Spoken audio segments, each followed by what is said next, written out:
They told you virginity was everything, a symbol of purity, a measure of your worth, a gift to be guarded until someone else decides to take it. From the moment we're born, especially if we're born female, we're fed a story that virginity is sacred, that it's real, that it defines us. But what if I told you virginity is a myth, not a mistake, not a misunderstanding, a myth built, polished, and enforced by systems that profit from your shame? You see, virginity isn't in your body. It's in your mind. There's no switch that flips the moment you have sex. There's no medical proof, no universal sign, no biological transformation. Yet, the world acts like it's everything. Think back. Remember those awkward health classes? The silence, the shame, the diagrams with no explanations? The way the word virgin was whispered like it was holy or dangerous? They told you your first time would change you forever. That once it was gone, you couldn't get it back. That your body would be different. That you would be different. But here's the truth. Nothing magical happens the moment you have sex. Your body doesn't glow. Your mind doesn't reset. You don't lose anything. Because there's nothing to lose. What they never told you is that virginity is not a scientific fact. It's not something you can touch, test, or prove. It's a story, a tool, a myth, created to control you. Throughout history, virginity has been used to judge, shame, and silence, to keep women obedient, to protect power, to make sure the right men passed on their names, their wealth, their legacy. Blood on the wedding sheets? That was never biology. That was theater. A performance forced upon women to prove they were worthy of marriage, of safety, of survival. And the saddest part, that story didn't stay in the past. It followed us into our homes, our classrooms, our relationships. Today, girls still grow up believing their worth ends with their virginity. Boys are still taught that their manhood begins with sex. We still call people pure or used. We still rank bodies like they're objects. We still carry shame that was never ours to hold. But it's not just about outdated ideas. It's about the damage they cause. Young people feel broken because they don't fit into the script. They're afraid to ask questions, afraid to explore, afraid to be human. And what about those who had their choices taken from them? Survivors of assault, victims of abuse. Are they no longer pure? Are they less than whole? Absolutely not.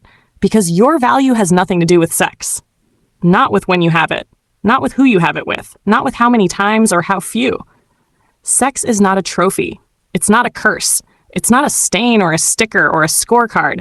It's an experience, a decision, a conversation between equals. It's about trust, consent, and connection, not about control. But still, society clings to the myth. Why? Because it's powerful. If they can make you feel ashamed of your body, if they can make you doubt your choices, if they can make you believe you're broken, then they can sell you the cure. Purity rings, chastity pledges, judgment disguised as protection. They sell fear and call it virtue. And the cost? Your confidence, your freedom, your right to define yourself on your own terms. But here's the truth they never taught you. You are not made or unmade by sex. You are not defined by what you've done or haven't done. You are not a product with a seal that breaks. You are whole. You are enough. You are yours. And the moment you stop letting the myth control your story is the moment you start living the truth. This isn't just about virginity. It's about reclaiming your body, your mind, your choices, your voice. So no, you're not used. You're not impure. You're not ruined. You're human. You've always been human. And no myth, no lie, no outdated belief system can change that. So to everyone who ever felt ashamed, to everyone who was judged, to everyone who ever believed they were broken, you are not broken. You were just told a broken story. And now you can tell your own. Welcome to the truth they never wanted you to hear. Welcome to freedom. Unveiling the myth. They called it sacred. They called it special. They called it your greatest gift. But no one ever told you where the idea came from. No one told you who created the concept of virginity or why. You were simply expected to believe, to protect it, to feel shame if you lost it, and pride if you didn't. But today, we're tearing down the curtain because the truth about virginity is not what you were told. And once you hear it, you'll never see it the same way again. What is virginity, really? Virginity, a word loaded with expectations, emotions, and judgment. But have you ever stopped to ask, what does it actually mean? Most people would say it's when someone hasn't had sex. But what kind of sex? Penetration? Oral? Anal? Does masturbation count? What about non-consensual acts? Does a lesbian lose her virginity with another woman? Is a man still a virgin if he's had sex with a man? You see, it gets blurry, fast. And that's because virginity has no scientific definition. There's no medical test, no universal experience, no moment that turns a person from one thing into another. Virginity is not a physical condition. It's a social idea, invented, passed down, and used to control. The origin of virginity. To understand the power virginity holds today, we have to go back, way back. In ancient societies, virginity wasn't about morality or holiness. It was about ownership. Women were seen as property, first to their fathers, then to their husbands. A virgin daughter was worth more in marriage. A non-virgin? Damaged goods. It had nothing to do with her heart, her mind, her consent, or her readiness. It was about her value to a man. That's why entire cultures developed rituals to prove a bride's virginity. From displaying blood-stained sheets, to invasive tests by family members or doctors, to laws that permitted violence if a woman was found to be impure. It was never about love. It was about control. And even now, that control still lingers. One of the most enduring myths about virginity is the hymen. You've probably heard it. She must be a virgin. Her hymen is intact. Or, she bled during sex. That proves it was her first time. Both are wrong. The hymen is a thin piece of tissue inside the vaginal opening, but it varies greatly between people. Some are born without one. Some have flexible ones that don't tear. Some tear from sports, dancing, or even using a tampon. And most importantly, many people who have sex don't bleed at all. So what does the hymen really prove? Absolutely nothing. Yet it's still used to judge, to accuse, to shame. Even today, there are places in the world where virginity tests are performed. Even today, women are harmed or killed because they didn't bleed. The truth is simple. The hymen is anatomy. Virginity is ideology. Here's a question. Why is virginity treated so differently for men and women? When a man has sex, he's celebrated. He's becoming a man. He's experienced, cool, desirable. But when a woman has sex, she's lost something. She's called easy. She's judged. She's told she gave away a part of herself she can never get back. This double standard didn't appear by accident. It was built into religion, into education, into movies, music, books, family traditions. It's reinforced every time a boy is encouraged to chase girls, and every time a girl is told to close her legs. It's in purity rings. It's in abstinence-only sex ed. It's in the way we talk about body counts. This isn't about values. This is about control of female sexuality. Think of how many people grow up feeling shame about their bodies. Shame for being curious, shame for wanting to explore, shame for doing what is natural and human. Virginity culture doesn't protect people. It harms them. It teaches girls their worth is in their ability to say no. It teaches boys that saying yes is a measure of masculinity. It teaches LGBTQ+ youth that their experiences don't even count. And it leaves survivors of sexual assault feeling broken, like something was taken from them that made them less. But let's be clear. Sex doesn't make you dirty, and trauma doesn't make you impure. Virginity is not purity. Consent is. Society has built a trap, and many people fall into it. If you don't have sex, you're mocked for being prudish. If you do, you're shamed for being easy. It's a no-win situation, especially for women. You're told to wait, to be modest, to stay pure, until the moment someone wants you. Then, you're supposed to be sexy, confident, experienced, but not too experienced. It's a tightrope designed to make you feel like you're always doing something wrong. And that's the point. Because a society that keeps people ashamed of their sexuality is a society that can keep them quiet, compliant, and afraid. So why expose the myth? Because it matters. Because real people are suffering under these outdated ideas. Because young people deserve to know their bodies are not shameful. Because survivors deserve to know they are whole. Because love, intimacy, and sex deserve to be talked about with truth, not fear. Virginity was never real. But its impact is. It shapes laws, it shapes families, it shapes you. And until we name it, until we understand it, we'll keep passing it on, generation after generation. Closing of part 1, beginning the unlearning. This is just the beginning, because the truth about virginity isn't just about sex. It's about freedom. Freedom from judgment. Freedom from shame. Freedom to decide what your body means to you. Virginity is not a thing you lose. It's not a badge. It's not a gift. It's a myth. And when you let go of the myth, you get to write a new story. Your story. Behind the myth of virginity lies a billion-dollar industry, from purity rings to abstinence-only programs, from medical virginity tests to hymen reconstruction surgeries. There's profit in your shame. Entire businesses thrive by convincing people, especially women, that they must be clean, intact, pure, that their body, their morality, their soul depends on something invisible. In some cultures, families spend money on fake hymens. In others, women undergo painful procedures to restore virginity before marriage. This isn't healthcare. It's not empowerment. It's manipulation. Packaged as morality, they make you feel broken, then sell you a fix for a problem that never existed. Roots. Religion has played a massive role in shaping virginity beliefs. Across Christianity, Islam, Hinduism, and other traditions, virginity is often linked with honor, sin, and salvation. But here's what most people don't know. Much of this was added later. Early religious texts were often vague or symbolic, but as religious institutions gained political power, they began using sexuality, especially female sexuality, to maintain control. Suddenly, being a virgin wasn't just a preference. It was a requirement. The virgin became a symbol, the Virgin Mary, the chaste nun, the holy daughter, silent, submissive, sacrificing. And if you didn't fit the image, you were a sinner, a whore, a warning. But spirituality and shame were never meant to go together. Sex was never meant to be weaponized. How culture shapes the virginity narrative. Look around. Movies, books, music, social media, they all repeat the same script. The first time changes everything. Save yourself for someone special. She's not like other girls. She's still a virgin.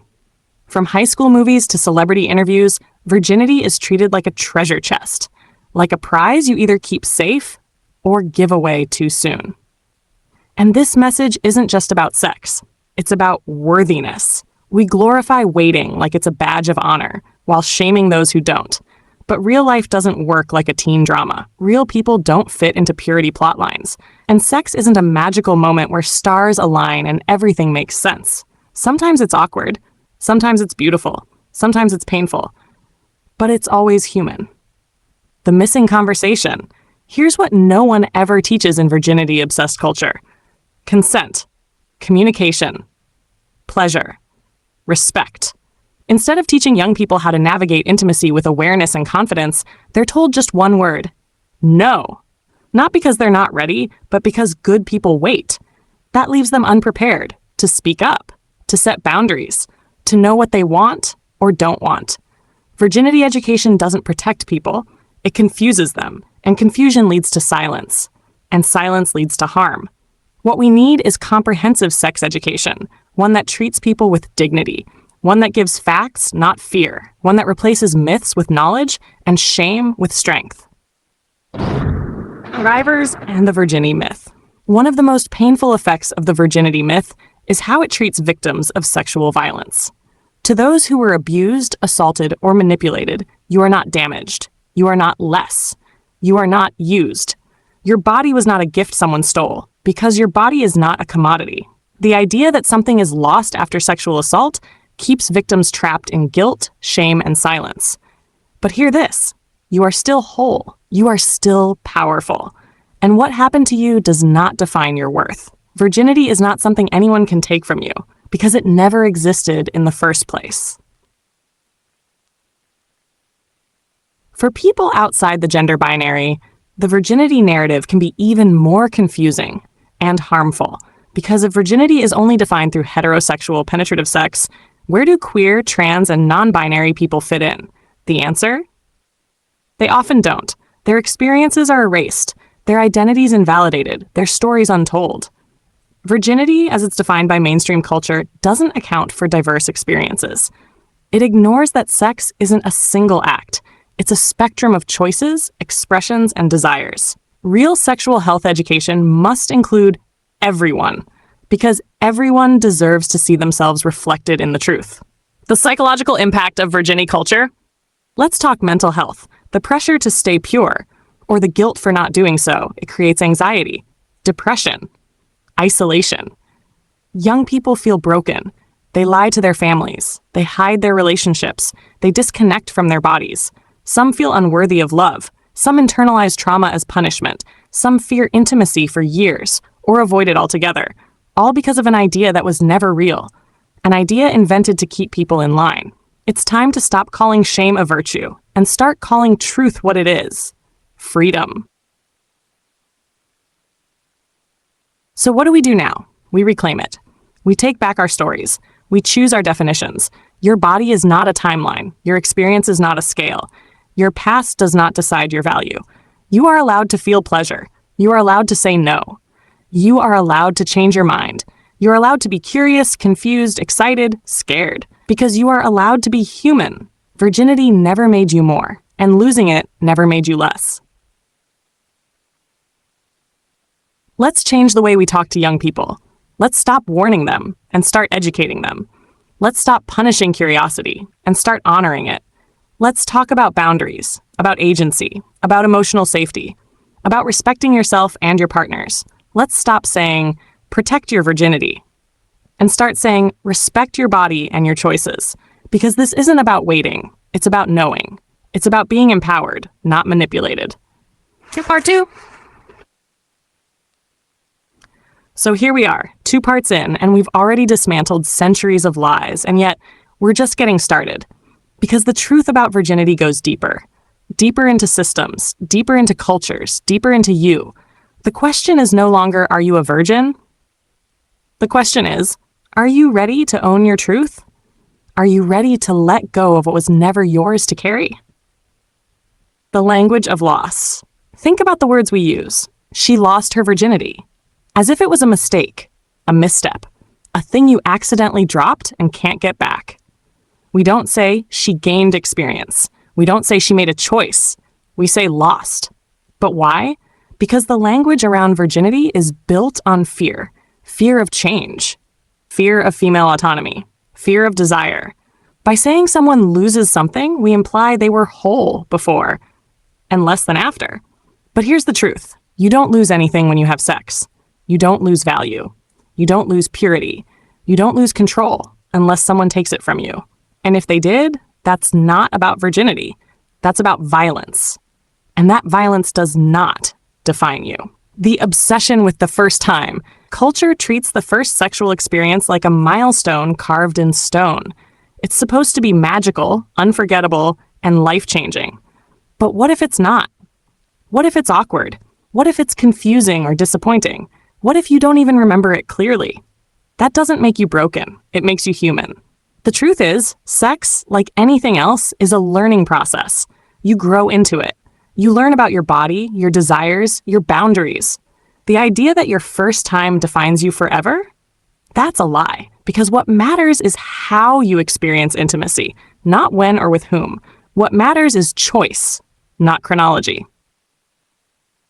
Virginity culture pushes a linear idea. You go from pure to not pure. One moment, one act, one label. But sexuality doesn't work like that. It's a journey. Sometimes fast, sometimes slow, sometimes certain, sometimes confusing. You might have sex early and not feel ready. You might wait and feel pressure. You might explore different genders or practices and change your mind later. It's all valid because there is no perfect timeline. There is no perfect path. The idea that there's one correct way to become sexual? That's another myth. Another trap. Media's role in reinforcing the virginity. TV shows, movies, books, they've all done their part. From teen dramas that glorify losing it at prom, to romantic comedies that treat virginity like a problem to fix, to horror films where the virgin lives while others are punished. Media has trained us to believe that virginity is not just a label, it's a personality. The good girl is always innocent. The wild girl always suffers. The experienced guy is cool. The inexperienced guy is mocked. But real people aren't tropes. Real stories are complicated. And the sooner we stop copying fictional narratives, the sooner we start healing real ones. The pressure to perform. For men, virginity comes with a different kind of burden. It's not about purity, it's about performance. Boys are taught from a young age that they need to score, that their worth is tied to their ability to lose it, that manhood begins with conquest. So what happens? Boys lie. They pretend. They rush. They feel ashamed for being inexperienced. Even when they're just kids, the pressure to know what to do ruins the chance to actually learn, and real intimacy becomes something scary instead of meaningful.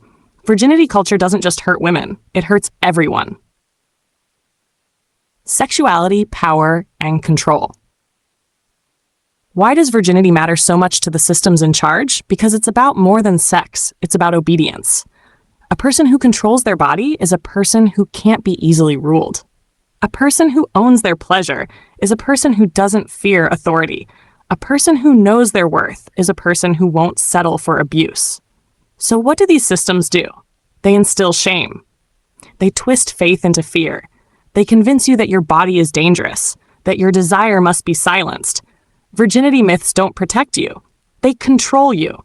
But the moment you question them, the moment you see them, they lose their power. The truth about waiting until marriage. Many people are told to wait. Wait until marriage. Wait until you're older. Wait until you're ready. But what does ready mean? In virginity culture, ready doesn't mean informed. It means obedient. People who wait are often never taught about consent, or pleasure, or how to say yes with confidence, not just no with fear. Waiting is a valid choice, but only if it's your choice. And for many, it's not. It's fear. It's pressure. It's the belief that sex outside of marriage makes them bad. But sex, in marriage or out, is still sex. It still requires communication, trust, and care. The ring on your finger doesn't automatically make it better. Virginity and marriage, myth versus reality. In many cultures, a woman's virginity is a precondition for marriage. Men want pure brides. Families demand it. Communities enforce it. But what's the result? Young women pushed into hiding. Surgeries to fake bleeding. Women staying silent about past trauma just to survive. And what happens after marriage? Suddenly, a woman is expected to be sexually available, despite a lifetime of being told that sex is shameful. The transition is jarring, from don't touch to serve your husband, from stay modest to please him fully. Virginity culture doesn't prepare people for healthy marriages. It prepares them for the myth. So how do we begin to break free? First, question the language. Stop using words like pure, deflowered, ruined. Second, challenge the stories. When media promotes shame, call it out. When people judge others based on sexual history, ask why. Third, educate yourself. Learn about anatomy, consent, communication, pleasure, safety. Fourth, have the conversations with friends, with partners, with family. Open, honest, shame-free dialogue. Fifth, rewrite your own story. You get to define your sexuality, your timeline, your truth. You were never meant to be a symbol. You were never meant to carry the weight of a myth. You are not a possession. You are not a score. You are not a secret. You are a human being with agency, with choice, with voice. Virginity was never real, but you are. Your body is real. Your experiences are real. Your truth is real. And now you're free to live it. When culture punishes curiosity. In many homes, the mere act of asking questions about sex is met with shame. What are you thinking about that for? You're too young to know that. Don't talk about things like that in this house. But curiosity is not a crime. Curiosity is natural. It's human. The problem isn't that young people are curious. The problem is that adults don't want to answer. They'd rather protect the myth than prepare the child. They'd rather instill fear than provide knowledge. And in that silence, the myth grows stronger. In that silence, shame spreads. When we punish curiosity, we don't raise respectful, responsible people. We raise confused, frightened ones, people who turn to secrecy instead of honesty, to silence instead of safety. And that's how cycles of ignorance continue. The role of family in virginity culture. Family is supposed to be a safe space. But when virginity myths take root in the home, they cause deep wounds. Daughters are warned to guard their purity. Sons are told to go explore. Girls are taught their virginity brings honor to the family. And boys, they're rarely told much at all. Fathers become gatekeepers. Mothers become enforcers. Siblings become spies. And love becomes conditional. Conditional on silence, conditional on behavior, conditional on waiting. But love is not control, and family should not be surveillance. A healthy home teaches values without fear. It builds trust, not traps. It supports identity, not shame. Virginity myths do the opposite.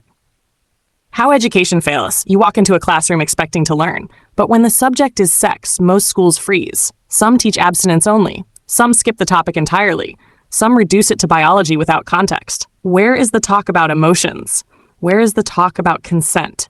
Where is the talk about healthy relationships, gender identity, trauma recovery? Nowhere. And that's not education, that's censorship. How can someone make informed decisions if they were never given information? Instead of giving students tools, schools give them fear. You'll get pregnant, you'll get diseases, you'll be ruined. But shame is not a teacher. Fear is not a lesson. And silence? Silence is deadly. LGBTQs and the virginity myth. Virginity myths don't just erase people, they exclude them entirely. If virginity is defined only by penis and vagina sex, where does that leave gay, lesbian, bi, trans, and non-binary people? Are their experiences less real? Do their first times not count? Do their identities not matter? This is the lie built into virginity culture, that there's one kind of sex and everything else is less than. But love comes in many forms. Intimacy is not one size fits all. Your first time is real. Your desire is valid. Your identity is yours. You don't need to prove it. You don't need to fit a script. You just need to own it. When religion is used as a weapon, faith is sacred. But in many cases, virginity culture turns faith into fear. God wants you to wait.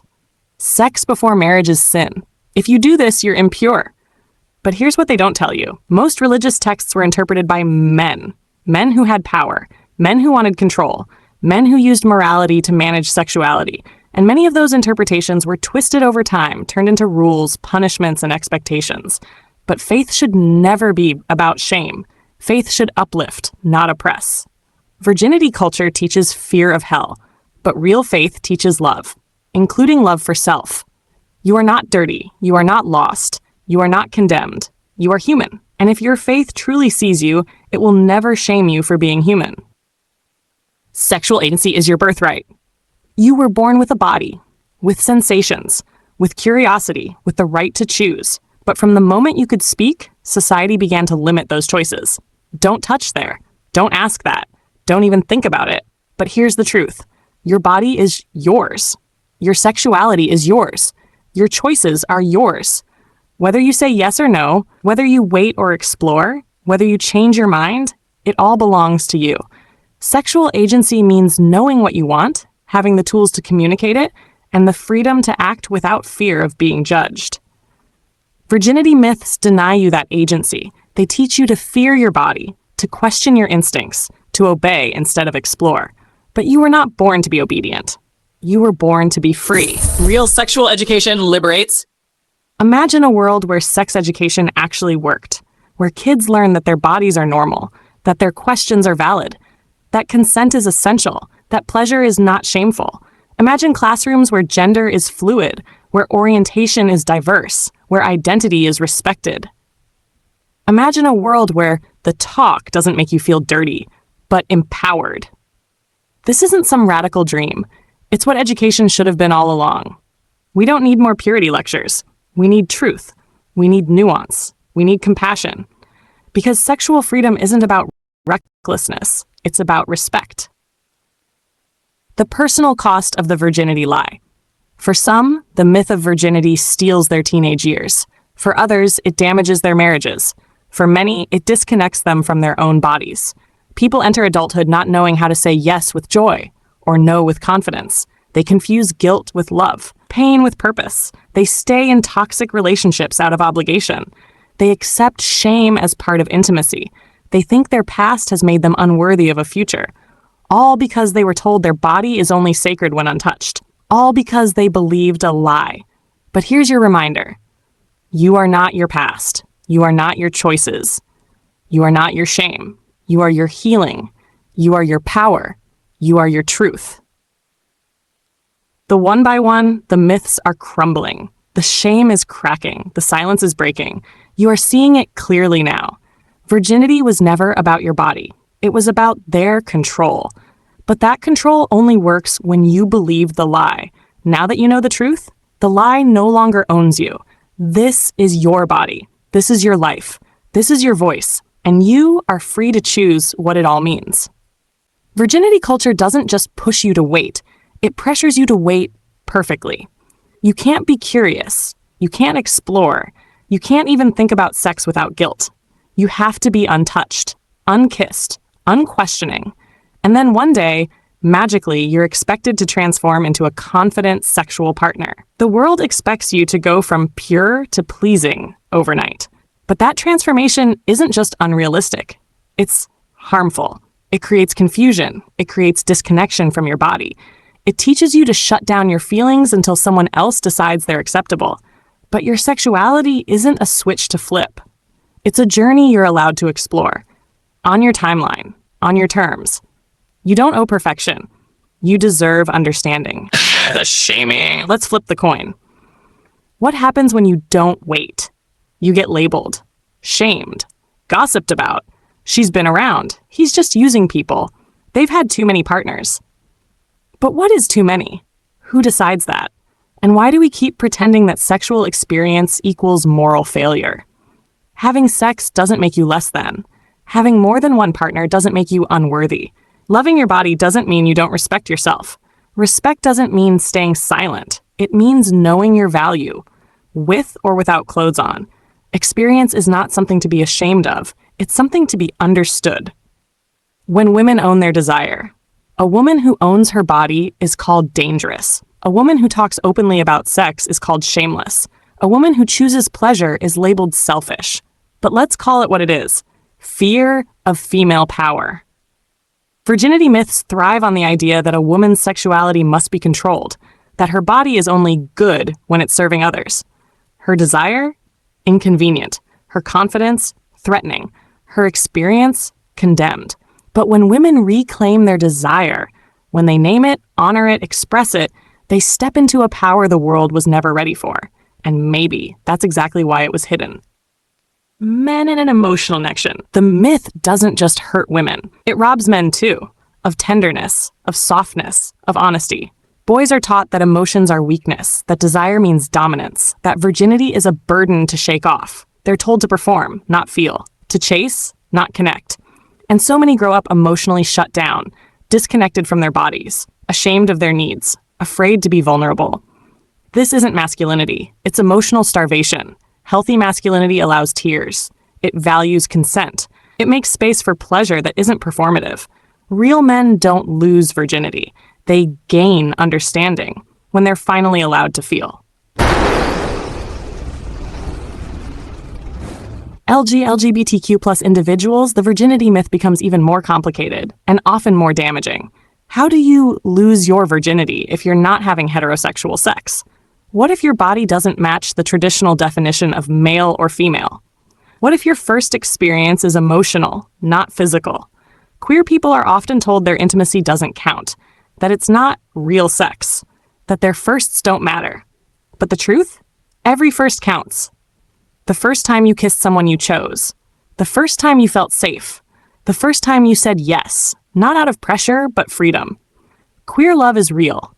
Queer sex is valid. Queer people deserve better than erasure wrapped in silence.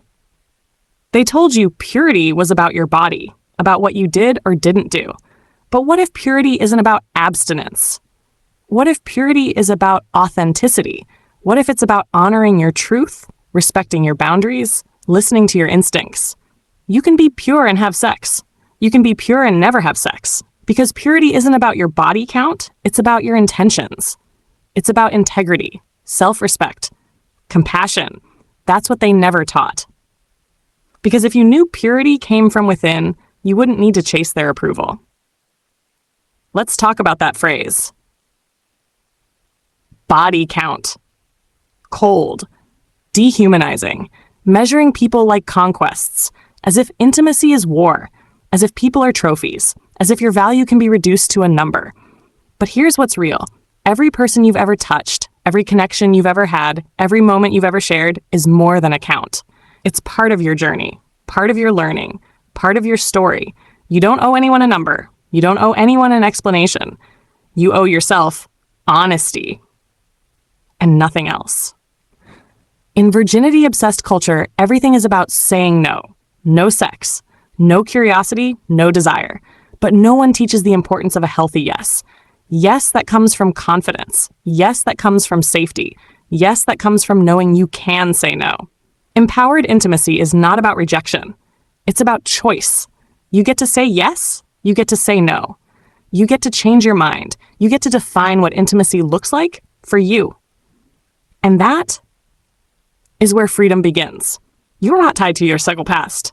Whether you've had one partner or 20, whether you've waited or explored, whether you regret choices or stand by them, your worth remains the same. You are not used. You are not tainted. You are not spoiled. You are alive. You are evolving. You are enough. Virginity was never your value. Your integrity is. Your honesty is. Your love is. Anyone who can't see that doesn't deserve you in the first place. Ending part 5. You were never broken. They told you you'd be broken. They told you you'd be ruined. They told you you'd lose something you could never get back.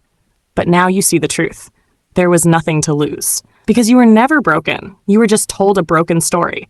And now you get to write a new one. Not for their approval, not for their judgment, but for you. You're not impure. You're not damaged. You're not wrong. You are human, and you are free. They told you virginity is something you give away. Like a gift. Like a piece of yourself that once it's gone forever. But you are not an object. You are not a possession. And you are not less whole after intimacy. You don't give yourself away. You share. You connect. You experience. And you are still yours. Before, during, and after. Let's stop using language that treats people like property. You didn't lose your virginity. You made a choice. And that choice doesn't define your worth. Only your story. Shame is powerful. It keeps people silent. It keeps people obedient. And it's been used for centuries to control bodies, especially women's. Shame says, you're only good if you follow the rules. You're only lovable if you're clean. You're only respected if you stay silent about your desires. But here's the truth. Shame only works when you believe it and when you name it. When you say, this isn't mine to carry, you break the cycle. You are allowed to feel desire. You are allowed to ask questions. You are allowed to live without apology. Shame was never yours. It was given to you, and you can choose to give it back. In many homes, sex is never discussed. Or worse, it's discussed only through fear. You're warned, not educated. You're silenced, not supported. You're judged before you're even understood. Parents mean well, but it's not protection.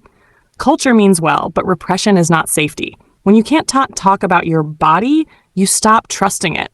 When you can't ask questions, you start seeking answers in unsafe places. You deserve open conversation, not fear, not secrets, not shame. And even if you didn't get that growing up, you can create it now, for yourself, for others, for the next generation. The difference between it's okay to wait. It's okay to explore. It's okay to not be sure yet. But ask yourself, are you making this choice freely or from fear? Are you choosing based on your truth or based on guilt, pressure, and judgment? Virginity myths make it hard to know what's truly yours. They condition you to believe sex is dirty, dangerous, and defiling. But real empowerment means recognizing when your beliefs aren't really yours. Freedom isn't just the ability to say yes or no. It's the ability to say it without being manipulated by shame. That's the difference between choice and conditioning. Virginity culture tells you your body is currency. If you keep it pure, you'll be loved. If you give it too soon, you'll be discarded. So people end up trading their bodies for approval or withholding their bodies in fear of rejection. But love is not a reward for purity. Respect is not something you earn through abstinence. And sex is not a transaction. Your body is not a bargaining chip. It is not a test. It is not a trophy. It is your home. It belongs to you. And it does not need to prove anything to anyone. Many people are taught to fear sex because of religion. But what if it wasn't always that way? What if spirituality was meant to connect you to your body, not make you afraid of it. Virginity was never just about holiness.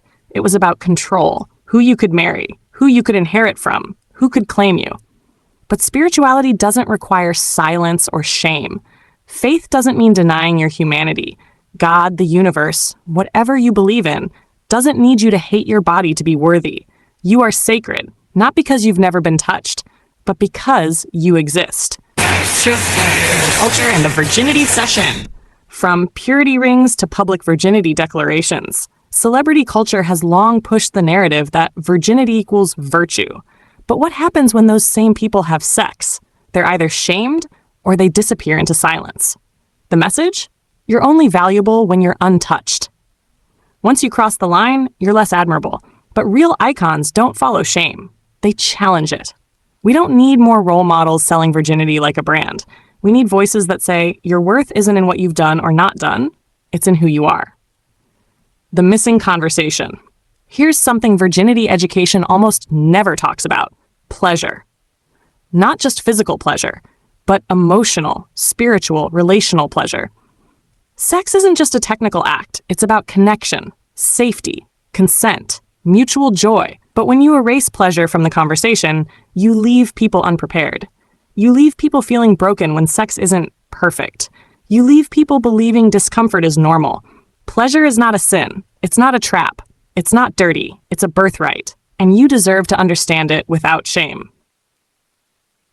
Virginity myths are rooted in fear. Fear of loss. Fear of judgment. Fear of imperfection. But you were not meant to live afraid. You were meant to live free. Free to know your body. Free to ask questions. Free to grow through experience, not guilt. Freedom doesn't mean doing what everyone else is doing. It means doing what aligns with your truth.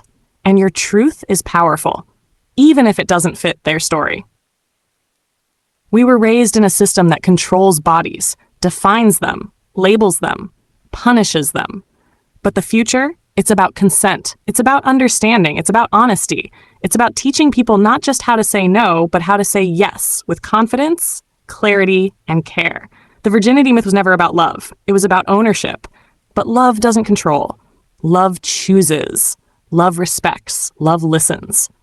And the more we center love, real, honest, consent-based love, the more we reclaim what was taken. Define you. They gave you one definition of virginity. They made it sound holy, heavy, final. But now you know.